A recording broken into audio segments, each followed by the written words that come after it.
And we are live now. Welcome to the next session of the Tech Excellence Conference 2024. The next talk will be with Alistair Cockburn. Alistair was named as one of the 42 greatest software professionals of all times, and we all agree with that. He co-authored Agile Manifesto, and he developed the famous Hexagonal architecture, also known as ports and adapters. He will be talking today about hexagonal architecture. Use your chance to ask questions, just write them in the chat down below. Alistair, stage is yours. All right. Thank you, everybody. Hello, however many people are there. I'm delighted to be here. And thank you to Valentina for chasing me down. She is one of the people who really understands this architecture. It's always a treat to talk with her, exchange with her, see her writings and talks and everything. So follow her. And a little note, she just said she's really happy that finally, we got this book out. A little note about this book. Juan Manuel Garrido de Paz from Sevilla, Spain, started chasing me around on hexagonal architecture, maybe 2017, and I kind of blew him off for a while, but his questions were so good and so sharp. We really got into kind of a very good dialogue, and we spent about 5 years actually writing this book. And very strangely and sadly, he said, it is my life goal to publish this book. Like, this is my life goal. This is the only thing I care about. He had Parkinson's. He knew he was on the way down. He said, I want to publish this book. He literally died bicycling on the way to work about 3 weeks before we were going to send this to press. So this is in memory also of Juan, without whom I really couldn't and would never have tried to write the book. He was so completely exact. So this actually came out in May or June of this year, and I passed by Sevilla, Spain. We did the book launch and talked about that. So this one, and the funny thing, I was just mentioning to Valentina, I say here, copy the code, just copy this code, just copy this code. And the book launch in Sevilla, a junior programmer came up to me and said, I don't understand this code. And I said, well, can't you see it works like this? Oh, shit, it's got a bug in it. So now I turn it into a feature and I say, get the book and find the mistake on page 11, the very first one, and I'll correct that. But that becomes an interesting little test for you guys after this lecture to see if you can find the mistake. And the mistake is not in my slides. How it got in the book, I have no idea. So with that, let's just roll ahead here. The correct name for the pattern is ports and adapters. Now, I came up with this pattern, this idea, not because I'm an infrastructure designer. I'm not a software architect of the infrastructure variety. I'm a user of the infrastructure. I write applications. And I just got mad that project after project, I couldn't do what I needed to do, which was to substitute the database for something in memory. Or I couldn't just substitute the driver for a batch or a test or a thing. You need to be able to substitute on both sides if you're developing an application. And I just got mad time after time I couldn't. So I slowly worked out what would it have to look like so I could do that swapping that I needed. And I chose a hexagonal shape because squares, people always go left to right or top to bottom. And I wanted something that just was different enough. And I knew that you needed more than 4 facets. I didn't know what a facet was for, but I know that they were important. So I made this hexagonal shape, it's a shape. It doesn't have meaning, it's just a shape, but it's symmetric. It doesn't have a left, right, top, bottom specifically. The asymmetry will show up, you'll see it, but in the basic pattern, there's no asymmetry. It's radially symmetric, right? There's inside and outside. That's all there is. It took until about 2004, 2005 that I was trying to figure out how this pattern related to anything else. And I saw that really these facets are ports in a normal operating system sense of the word port. These are ports, and you have adapters. You may or may not have adapters. So the correct name is ports and maybe adapters, because you might not need an adapter. So ports and maybe adapters, it's the full correct name. It's what it is. But by that time, hexagonal, it's a nice, colorful word. So the nickname is hexagonal. The correct name is ports and adapters. And the hexagon has no meaning as a shape. So let's go. So what's the point of this? Create your application to work without either a UI or a database. And many people make it so they can work without a UI, but they tie in the database from the very beginning, so that you can run automated regression tests against it, work when the database becomes unavailable, upgrade to new technology, link applications together, and protect your code from leakage between the business and the IO. That's a lot of possible advantages from a very, very simple little thing that you do in your architecture. It protects you in many, many ways. Some people love it for the testing, some love it from the swapping, some love it for the protection of the leakage. Whatever it is, it costs you one variable and one level of indirection, and away you go. So this is the TLDR. This is what the code looks like. And I love it. In Java, I can fit it all on one slide. That's how simple it is. And I like to use a tax calculator as an example, because taxes can be as complicated as you want, or you can make it really simple. So I always start off with simple, but you've got there's the application. And of course, I put it in a hexagon. And the two things sticking out are the ports. And because there is an asymmetry when you implement it, the port on the left, the little lollipop shape, is different than the port on the right, which is that kind of receptacle hook thing that sits there. So in implementation, they're different. Okay. So very obviously, the one on the left, it's an application program interface, API. And in this case, we just say, what's the tax on some amount? So whatever your other program is, tester, programmer, web, whatever, just asks the tax calculator, what's the tax on this amount? Now we're going to have the tax calculator go off to a repository. And of course, the way that people like me work, and if you saw Kent Beck, he works, you set up a mock first, and you just say, what's the tax rate on this amount? And you do that. We want to be able to swap both sides. So what we have on the right, the mock's tax repository, we'll just have it say, okay, it implements for getting tax rates, and it offers, what's the tax rate on an amount. And the weird thing that you have to get used to is the tax repository doesn't define the interface for getting tax rates. You have to get very clear. That's the one strange thing about this architecture. The application defines the interface for calculating taxes. And then the repository has to implement it. And now you'll see why you might need an adapter. But for your first one, you're in control. You don't need an adapter. You just put it there, right? So if you look at the code, you see the application code, the tax calculator, defines both interfaces on both sides for calculating taxes on the API side and for getting tax rate on the service provider interface, SPI side. It defines them both. It's in control of all of the interfaces. That's the magic. That's the strange thing, and why you're probably going to need some adapters, because this app controls all of its interfaces. Then the class tax calculator implements, right, the left side, the API side for calculating taxes, and it calls on the repository for getting tax rates, the tax repository. So that's how it does it work. And then the thing that's interesting, and we'll get to it down at the bottom, in the class main, you're going to have two parts.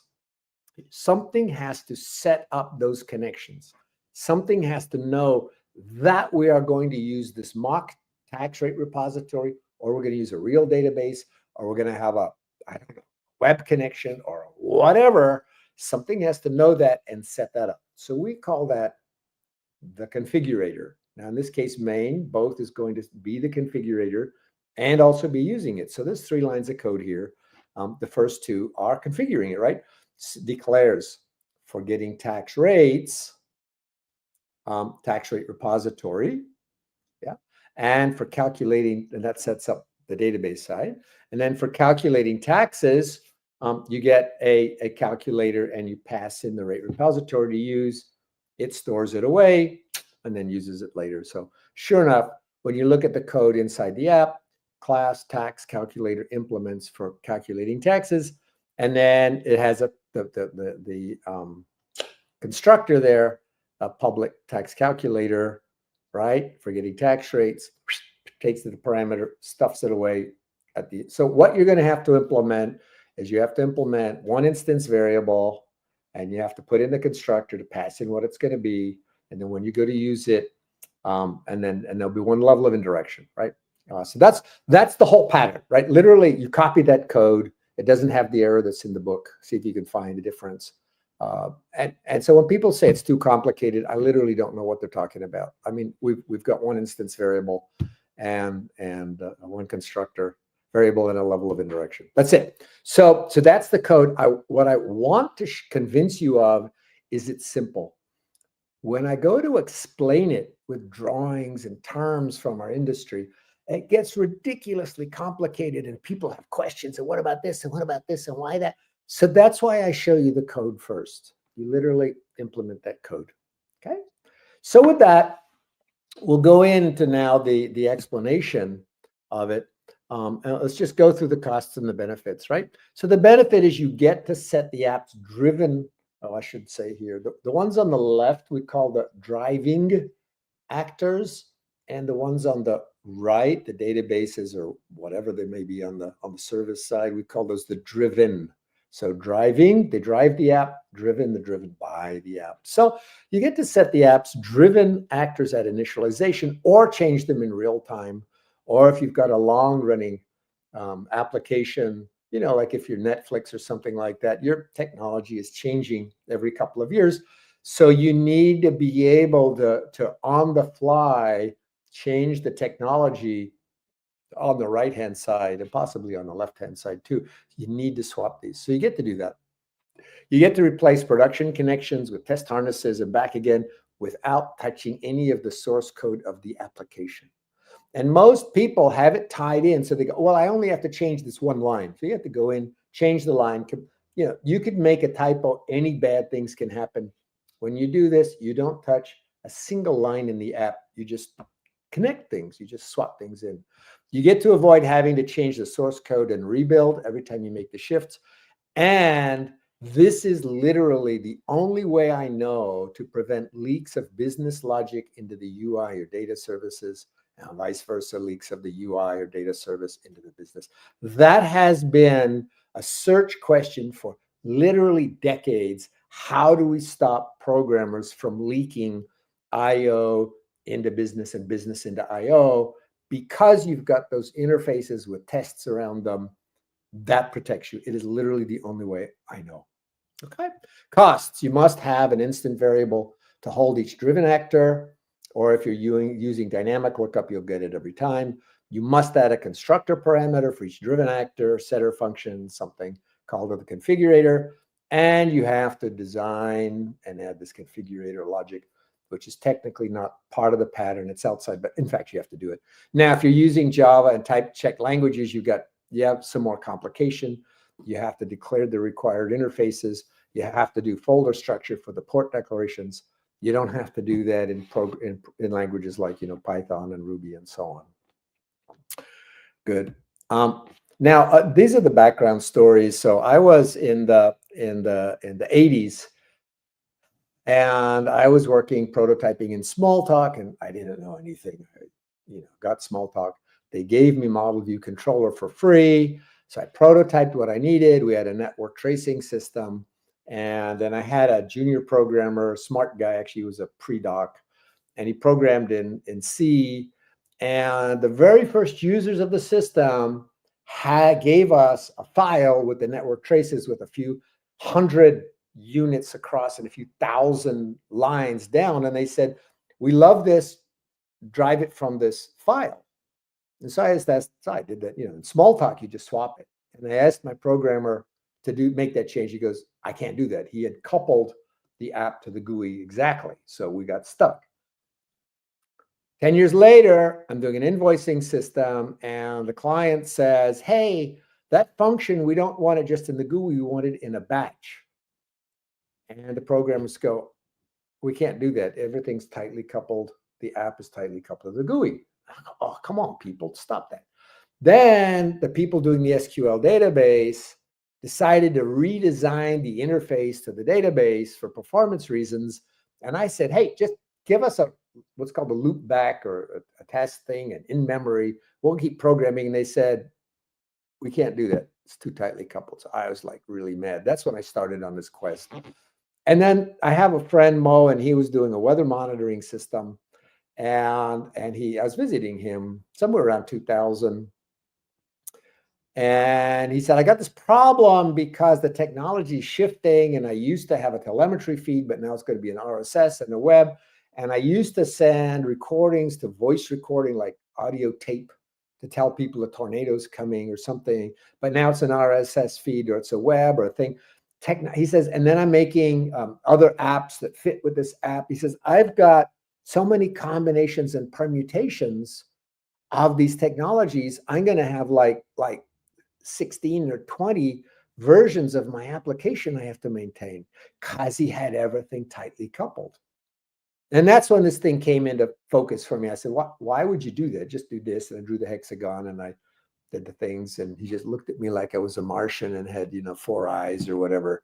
So that's when I knew it was real, right? There are people suffering, and you could take away all of that suffering. Now, people who only use one technology, they always go, oh, it's the worst. It's too much trouble. That's just because they haven't been hurt yet. You just wait. You'll get hurt and do that. All right. Now we're going to get in. Here's an analogy, and it's the best analogy that I can think of, is that you treat your app as though it were a component in a component library. Now, I used to be a hardware designer, and one of the things about being a hardware designer is you don't get to choose the signals that come off of a chip. You buy the chip, and then you put extra little gates and things around it to deal with making the signals from that chip feed the signals from another chip. We're going to go down that path, and here you see I've got a picture of the hardware chips. I've got the funny hexagon with the pins sticking out, and the lollipops are the input pins, and the hooks are the output pins. Pretty much, the analogy holds. And now what happens is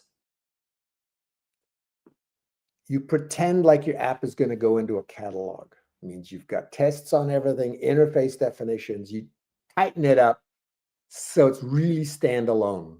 So that's why treating the app like a component makes good sense. And now here you see where we see the difference. So the app is a component, and the pins are your ports, and then you can hook anything to them. But the app controls what are the inputs and what are the outputs. Now in software, these are, guess what? These are methods and signatures and stuff. You have an API on the left. You have an SPI, service provider interface, on the right. So there is, in fact, in implementation, an asymmetry. We call it left and right. The thing that most people don't do, that's we find useful, is to name the ports for their purpose. Like we literally, Juan and I call it for doing something, right? For registering a vehicle, right? For calculating taxes.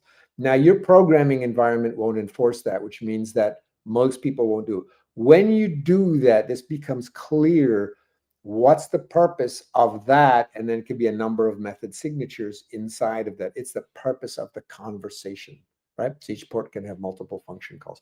We'll see that. And so generically here, you'll see that the driving ports, I like to have a port called for configuring. That's for you can swap out things on the right-hand side. Some people don't have that. They do it all, inside the constructor. There's arguments for and against each way. You're generally for using stuff, and very often you could have 1 or 2 ports for that. And typically there's usually an administrator, so you have a port that's just for the admin doing, updating internal things like that. So very often we've got 3 ports on the left side. 3 types of ports we typically see on the right-hand side. You may have pagers or anything where it's a fire and forget notification. So you have notifying things and people, send them an email or whatever. All the repositories, right? For getting data for this, whatever. And then you may have controllers. If you're doing a hospital, something with IVs, you've got motors and chemical controllers and things to control. So there might be 3 types of ports you might see on the outside. So very commonly 2, 3 ports on the driving side, and as many as you need on the driven side. Could be 2, could be 5. It depends on your system. And that's where it becomes handy to have a hexagon, because there's lots of sides. Now I'll show you how to draw it with a rectangle. You do not need the hexagon because the shapes of those lollipops and hooks, you can put on a rectangle and it all becomes very clear. And in the later drawings, I'll show you how we do that. But here's how you hook it up. So there's an app, and it's got that for configuring, for using, for adminning. It's got the right for controlling, for getting data, right? And in the early stages, you hook it up just for test. Yeah, for logging. Very good. Thank you, Alan. So you hook up the test harnesses to all of those things, and you have mocked and test databases and test doubles, whatever you've got on the other side. And here's the point. You do that, and when it's ready to hook it up live, you don't change a thing in the app. You just change the things around the app, right? So there you've got 2 GUIs and a startup thingy, and you've got some actual devices and production databases. And I just want to go back and forth between those. The app doesn't change. It's a component. You hook it in. And that's what gives you the magic on this thing. So here I showed you Mo's weather system, hand-drawn. So here's Mo's weather warning system, drawn officially with the hexagon, with the 2 input ports, one for collecting. And you'll notice the 4, right? It's for collecting weather information. That tells you what it's going to be. And for adminning, as we put it. So all the different technologies, including other apps and stuff, admin. And then for notifying subscribers, those are the fire and forget, and for getting subscriber data, those are the databases. And you see, we've got all those different technologies. And we love this hook and ball thing, because you can show, not like a class diagram, you could show all the things that you can hook in, and it becomes your choice as to which you use. So you can flip them out, at compile time, build time, run time, anytime. So that's what it looks like. Now, that's kind of yeah, that's the first third. I'll just put it that way. Now, in the development sequence, I have personally absolutely this preference in how to develop stuff, and that is you first put in some tests. You do kind of a test-driven. It's an ATDD, if you will, acceptance test-driven development. If you heard Kent's talk last time, I don't write big systems where I need unit tests. I can do everything right at the boundaries of the app. I know how to do that. That's fine. So you have the tests, and then you put a mock database. And so the first thing you implement, you make sure the app connects properly and does all the right things with your test and your mock data. You make sure all that works. Now, the thing I tend to do second and third, it really doesn't matter. I'll switch and put in a production driver like a GUI, go back to the mock database, make sure that all works. And then the next one, I'll take my tests and I'll run it against the production database, or the real technology, make sure that works. And then everything has been tested and saved. Then as a 4th step, we do the production driver with the production database. Someone says, what diagrams? I'm sorry, I'm a PowerPoint guy. It is a simple PowerPoint. It's got shapes and you can hook them up, and it's got attachments. People used to use Visio and stuff, but PowerPoint's got them all like that. Thank you. I am reading some of the comments as they come in. Some of them I don't have time to pick up. But I just saw that one come in.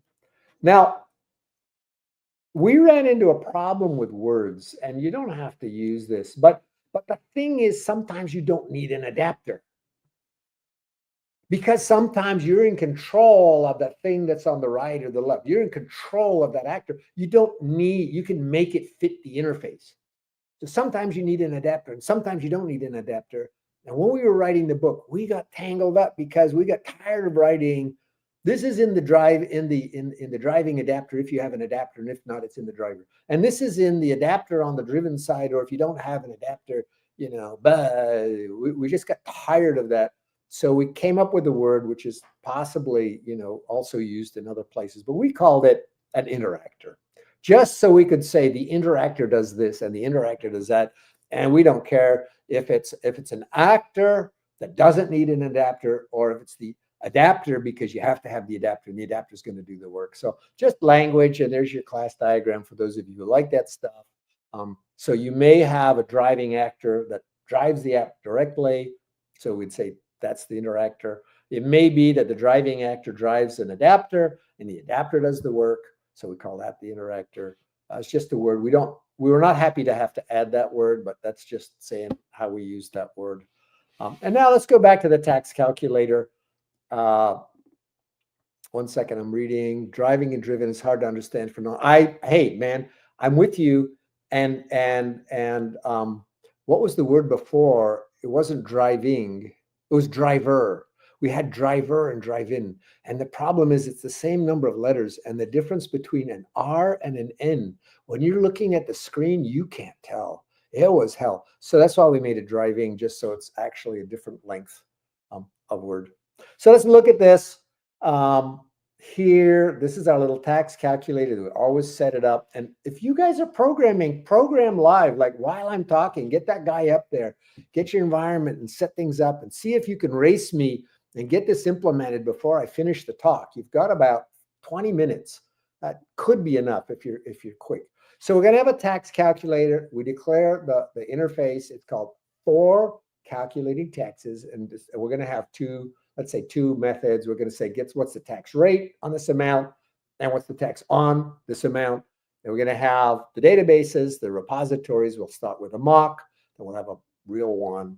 And we'll have the service provider interface, which is for getting tax rates. So we'll just give us a tax rate on the amount. Now, what's wonderful about taxes is if I go to Europe, we can go, inbound, outbound. I like that.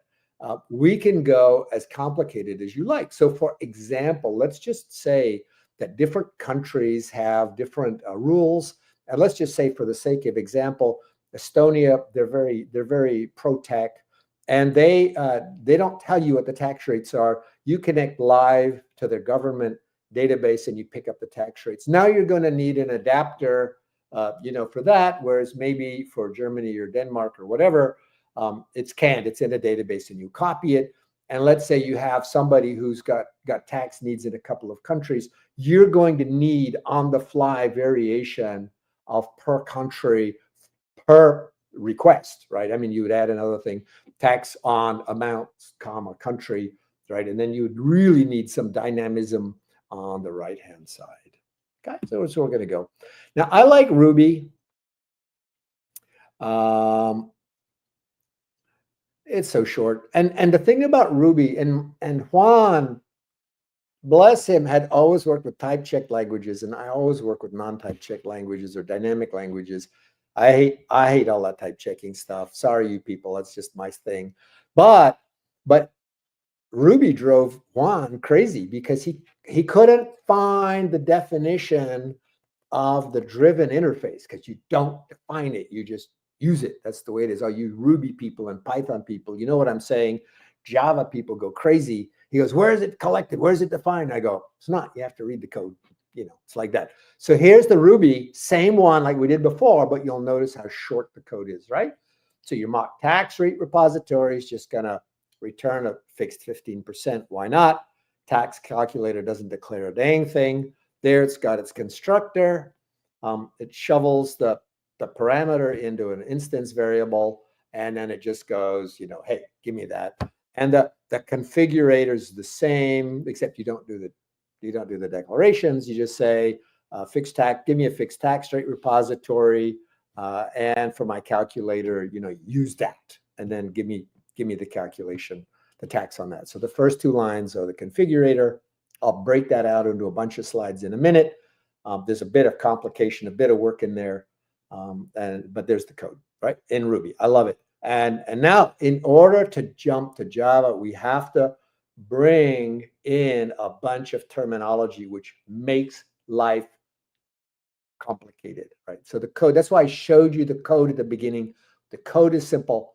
Talking about the code is complicated, right? So we have to talk about provided and required interfaces. We picked that up from UML. The reason I didn't know about that is because they came out with that in 2005, the same time I came out with the pattern. I don't follow UML, but when Juan knew about it and he told me, and so we do it. So here's the rules, and there's a little subtlety in here I want to bring your attention to. If we draw that circle, right? So you've got the lollipop coming out on the left side, and you have an arrow coming in.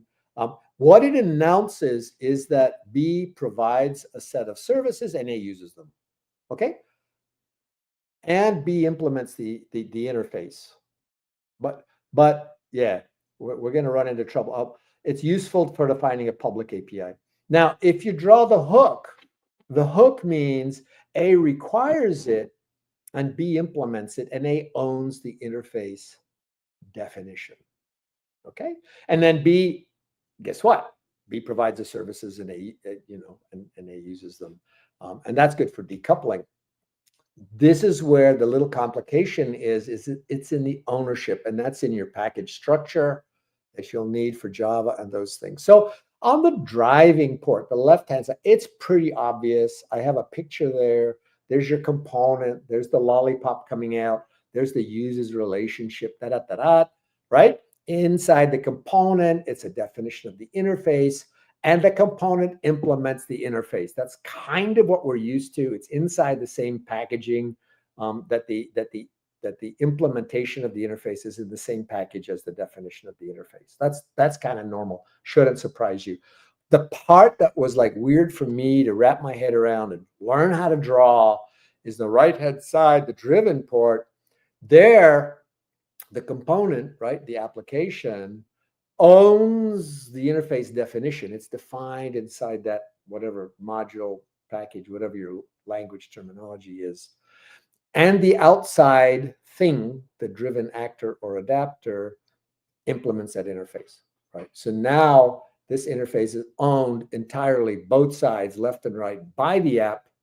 It implements the one on the left, and the service providers have to implement the one on the right.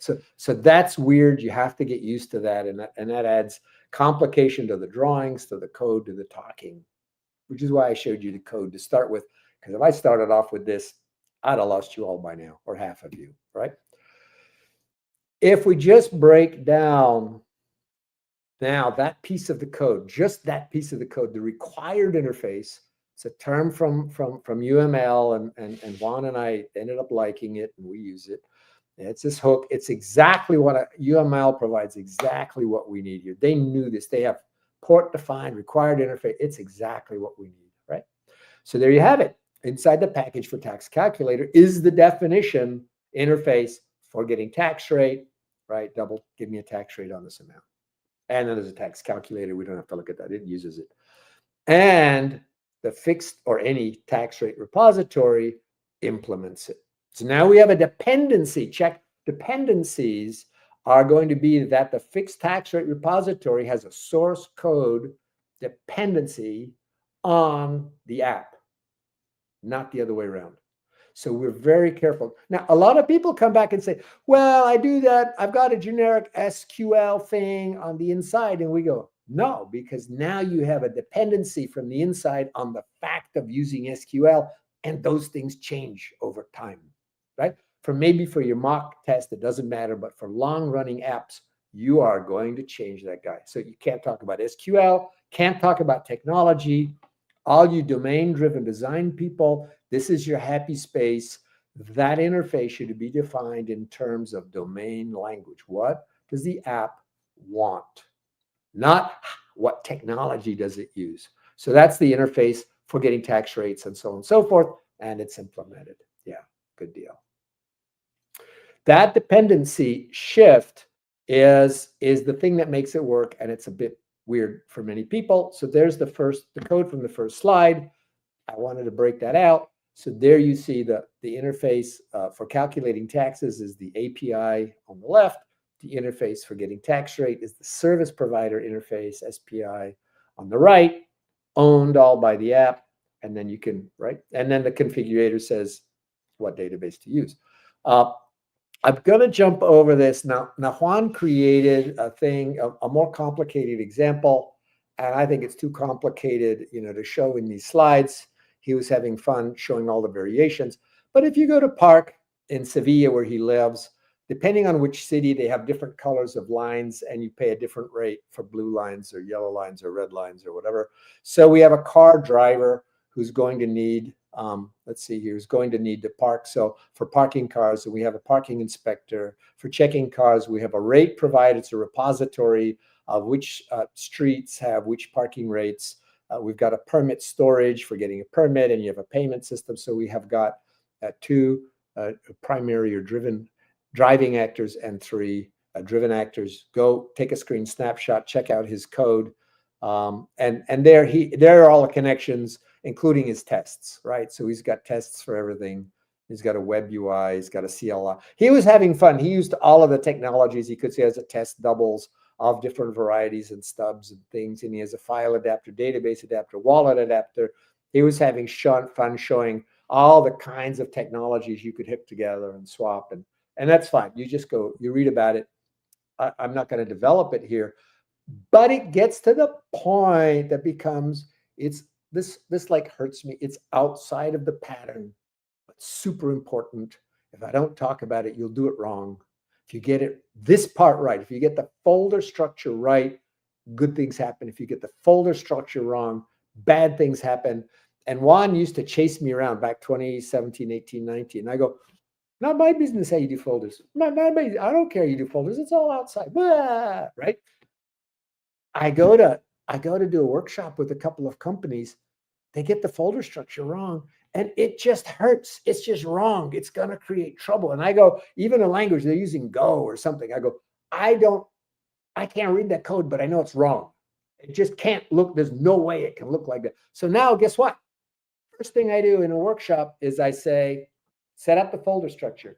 Set up your folder structure. First thing, it will guide you down the right path. And so he's got, sure enough, look at that there. He's got a set of folders for the ports, the driven ports and the driving ports. And those are, guess what? Those are inside the application space, wherever you do it, right? However you, modules, packages, whatever they are, they're inside with the domain logic. The ports belong to the app. Now the adapters are outside. They're not packaged with the app. And you need in Java, not in Ruby. You need those. So we have driven adapters and driving adapters. And many people comment, even if they know the idea of the pattern, they say literally creating a folder called driven ports, driving ports, driven adapters, driving adapters. Literally that cleans up so much confusion because there are sometimes so many adapters and so many ports. You just get confused looking at a list of 20 of these things. Knowing that it's a driven or a driving helps you a lot. Yeah, I don't mind if you guys call it inbound and outbound. We didn't come up with that, and I don't know if we're going to change it now. Those things don't bother me. Thank you, Rob. You guys are talking about inbound and outbound. That's fine by me. I don't worry about that stuff, and it could be.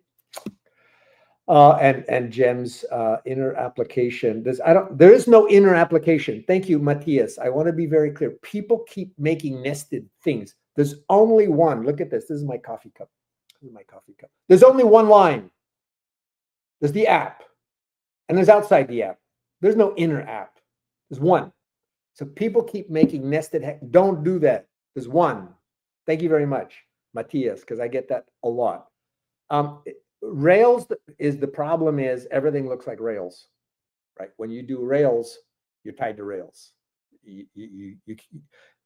I did meet or hear of one person who could use Rails well enough and put in a proper hexagonal architecture so they could get away from the Rails repositories when they wanted to.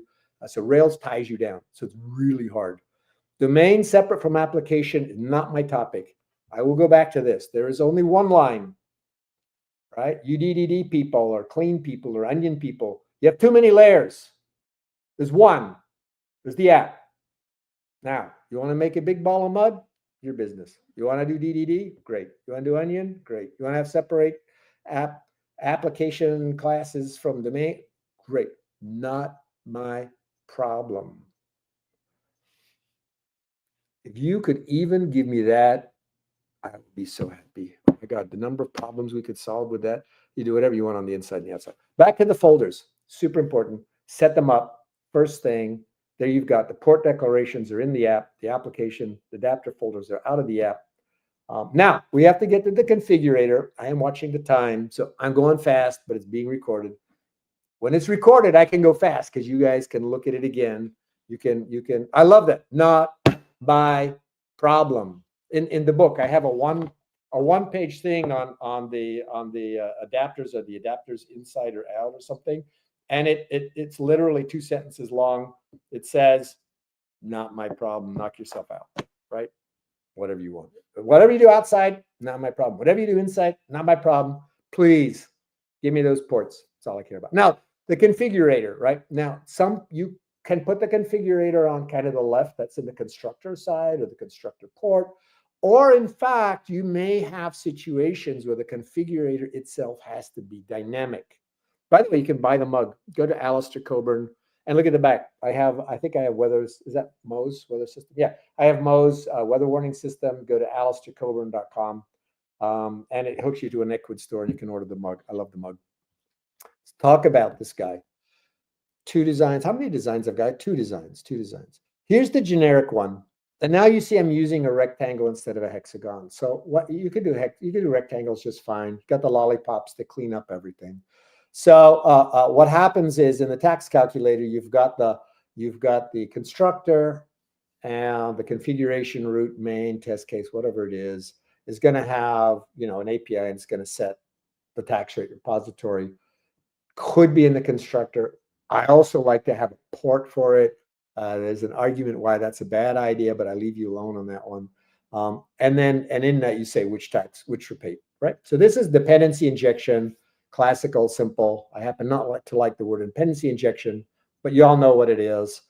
So if it's in a setter method, it's dependency injection. And dependency injection just means you pass in a parameter. That's literally all dependency injection means. So just pass in a parameter, which repository you use, you've done it. That's easy enough. Now, there are occasions, like I said, if you look at not inside the blue circle, but you look at the bottom one, we have a test rate repository for country A, repository for country B, right? If you've got a thing where you're getting different countries, and let's say one of them is connected directly to Estonia, you are going to need different adapters for the different databases, the different technologies, the different countries. So that has to be dynamic, which means your repository, your repository can't even be fixed. It has to be a dynamic lookup. So you've got, guess what? You have a new port. It's called get the tax rate repository for this thing, right? Whether it's Germany, Estonia, or whatever it may be. So you have a production rate repository broker. The call comes in, get me the tax on this amount on this country, or get me the tax tables for this country or whatever.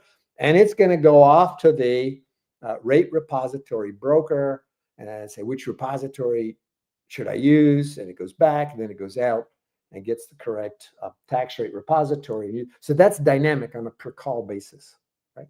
Oh my God. Now we have a new driven actor, which is the rate repository broker. We have to use, guess what? Hexagonal architecture, which means we have to have a test rate repository broker. Now we've got a new port on the right-hand side. We have to set that. So guess what? We have a new, so we're back to this. We will set which tax rate repository broker to use in our constructor. So you're going to have to use dependency injection to say which rate repository broker to use, and then you use what's called dependency lookup to figure out which actual rate repository to use, right? So take that slowly, replay it, work it through. You're going to have 2 kinds of configurators. Now, closing up, and I'm watching the time here. I don't know how many more slides I've got, but I can go fast from here out. Historically, people have put the adapters inside the app boundary, inside the package. And so that blue, it says this is where you're thinking the system boundary is, and you treat the adapters as inside. And we're going, no, no, no. Adapters are outside. You put the ports and adapters or hexagon boundary there. Adapters are outside. And then you've got full control of your component on the inside. So that's the shift, the mind shift you have to make. Here again, I'm winding down, but I got a little extra credit, 2 slides I want to show you that are in the extra credit department. The benefits, I'll let you read that. It's got all goodnesses in many directions. And the costs are the instance variable, the constructor parameter. You have to work out what kind of configurator you're going to use. And then in Java type check languages, you actually have to declare the required interfaces, and you have to add extra folder structure for the port declarations, which you don't in like Ruby. So there's the pattern, right? So take a screen snapshot, create your application to work without UI or database, so that all these good things that you can do. And there's my friend Mo's weather system, and play with this, right?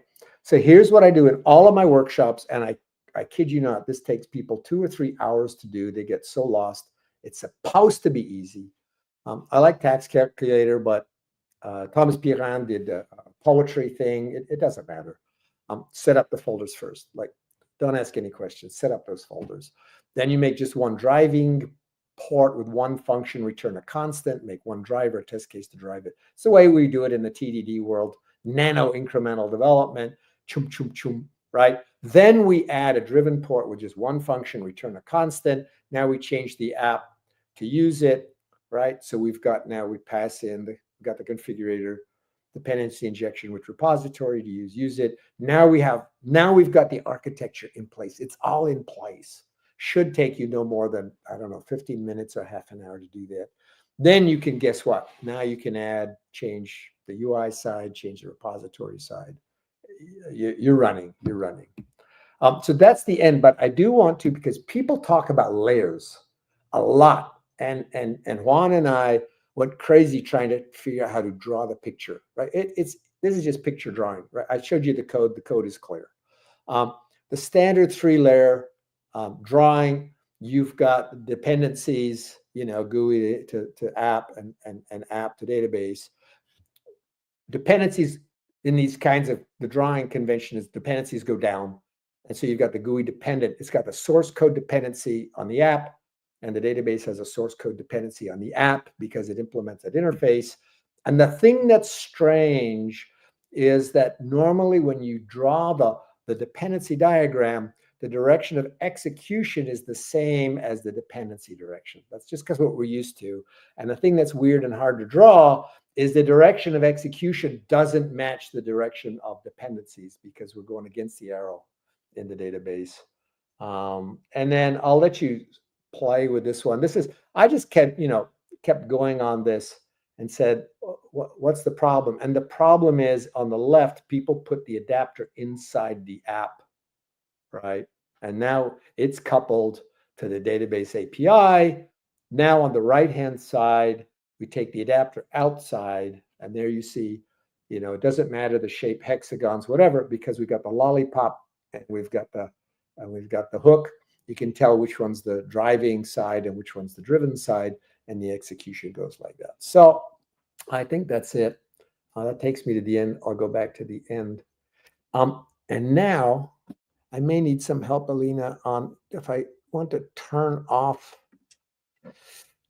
I don't want to share the screen anymore. Oh, you've got it. Oops. Thank you. It's working. Thank you so much, Alistair, for this session. It's amazing. I think we got the biggest number of questions in the history of tech excellence. And many of them are so detailed. Quinn, I'm going to work from the back. Last diagram helps. I really love that. The layered thing drives us mad. Outside. Okay. Remember, let's just jump to a few questions, because we have just 5 minutes left. I am answering the questions in the chat. Okay, as you wish. Otherwise, we can read it out for you. No, too slow. They've got the chat. They can see the chat. Can they see the chat? You can see Well, what we typically do is show the questions. So just an example, show like this, and then it's easier for everyone to follow. Do that. Because the chat has so many But I'm going to go fast because I only have 5 minutes. Yeah, exactly. But in the chat, we had a very long discussion around inbound ports. If inbound ports, I already answered that. I'm not going to. I have 5 minutes. I'm going to choose which questions I answer. Okay, feel free to pick one. I'm going to do that, and I already did. Go back to quick. I'm starting from the end, so going up. Pick up Quinn Jones. I'll just read it. It doesn't matter. Quinn Jones says this last diagram really helps. Okay, I'm really glad. The fight around layers goes on forever, and I put that in as extra credit, and I'm really glad. Now I'm going to one above it. How to handle outside domain context such as caller to outbound adapters without that is really complicated without having the context propagate. Man, look. I'm going to give it simple, and it took Juan 2 years to get used to me. There's a bunch of stuff I don't care about. Not my problem. It's not inside the pattern. You guys are all designers. You'll do something. You're going to have a component, and it's going to have an API. You design it, whatever you want, and it's going to have calls out on the service provider. You design it. You're in charge. You do DDD. You do context. You do. And do the adapters talk to each other? I don't know, and I don't care. It's not in the pattern. If you literally have the API, the SPI, the instance variable, the configurator, I'm so happy you've solved so many problems. You guys are smart. You'll figure out other things. Okay. Let me just go. Bunch of these. So some of the things I'm looking for anythings. Okay, just somebody says here, I'm just going to read some of these because I don't know. David Oliver says, what are the benefits of having a driving interface? I don't know, read the benefits slide. A bunch of discussion about Ruby. I don't have to deal with that. Ruby will tie you to their particular architectural structure. You can fight against that. Most of the time, it's not worth it. Someone says, R.I.P. Juan. Thank you very much. I was in Sevilla talking about this. His family was there. It was the book launch, and I had a picture of him, and I was speaking in Spanish, and I was crying, and I couldn't speak. Like the whole place was in tears. It hurts me because he's my technical, other hand, and I would always ask him all the tech questions, and he got really, really, really specific. He was spectacular. Valentina, I'll let you choose. Is there any question you see in here that you think could be an interesting one for the people? While you're doing that, someone liked the backside of the mug, so I'll just show you that again. It's Mo's weather system. And somebody said that the front side of a mug should have a picture here that should be called "for drinking out of," right? That would be the port for the mug. Why did you need to swap databases? And I thought I had answered that, but in this particular case, in the mid '90s, they had an object to SQL framework that we were using. The performance was lousy. They decided to re-architect it, and they shut down the project for 6 weeks. And it was a fixed time, fixed price contract that everybody suffered. And I said, look, we could keep programming. Just let us have what I was calling at the time a loop back, in-memory repository. We'll keep programming while you do it. They go, we can't do that. So they shut down the project for 6 weeks, right? So that's why Netflix put up an experience report. And you have a long-running system, and you change to a non-SQL database, or you change to an SQL, or you change to this, right? The technology changes over years, so that's why you need to swap databases, and you definitely need to swap to a test in-memory test or something, and don't do it by changing lines of code. So that's why.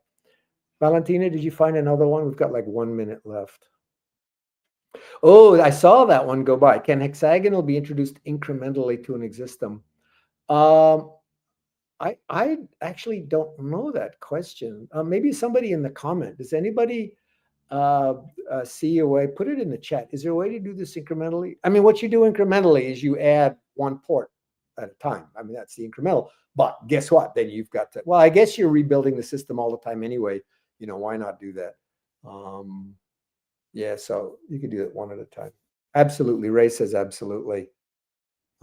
Someone says, thanks for showing examples in different languages. Yeah, I like that, to show the difference, what the cost is of Java, because you can see why I like Ruby. And you can see why Juan was confused by Ruby, because he couldn't find, right, those required. We're at 55. You guys need 5 minutes to close down. Great. Thanks a lot. Excellent session. Thank you very much for being with us. Very It was good. very good. Fun. Thank you. So guys, now you can join the next session. Jimmy Bogart will present domain-driven refactoring. In case you missed any sessions, we are recording on YouTube. On our channel, we still have 2 live sessions left. Big thanks to our sponsors. If you want to check their content on software craftsmanship topic, just scan these QR codes and and join us on Meetup app and follow us on social media. See you in the next session. Thank you. Bye. Bye-bye. Bye.